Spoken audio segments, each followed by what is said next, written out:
Είμαι η Ειρήνη. Είμαι σύζυγος. Είμαι φίλη. Συνάδελφος. Μητέρα. Είμαι κόρη, είμαι αδερφή. Γυναίκα πάνω απ' όλα. Είμαι σύντροφος. Νοικοκυρά. Μια καλή μάνα. Γιατρός. Αλλάζω στολή πολλές φορές την ημέρα.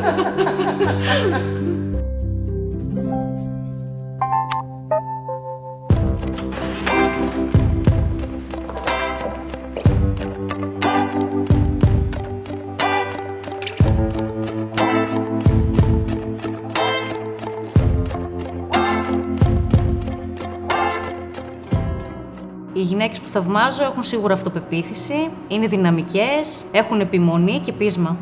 Η γυναίκα να έχει ποιότητα, να είναι μαχήτρια στη ζωή, να μην διστάζει, να είναι προσεκτική. Ανεξάρτητη, να εργάζεται, να έχει αυτοπεποίθηση και να σέβεται πάρα πολύ τον εαυτό της. Η δουλειά μου έδωσε τη δυνατότητα να δω όλες τις δυνατότητες που είχα κρυμμένες και δεν τις ήξερα. Μαθαίνεις να στηρίζεις τις ικανότητές σου, γιατί οι άντρες σε αυτή την περίπτωση πιστεύω ότι γίνονται σύμμαχοι και σε καθοδηγούν.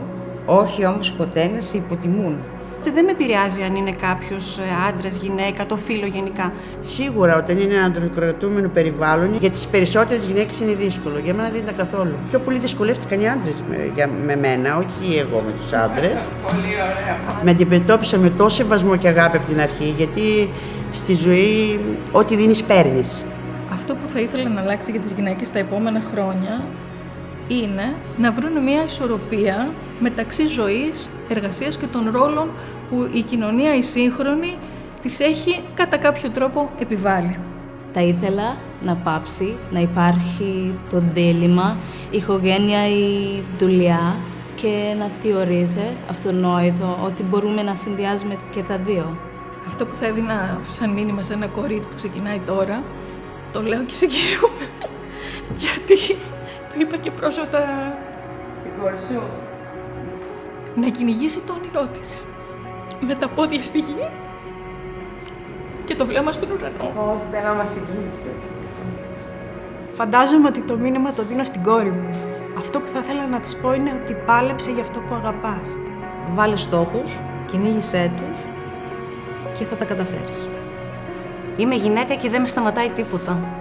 Είμαι γυναίκα και δεν βάζω όρια στα όνειρά μου. Είμαι γυναίκα και έχω δύναμη και έχω αγάπη και έχω ενσυναίσθηση. Είμαι γυναίκα και είμαι περήφανη που είμαι γυναίκα. Ευχαριστώ.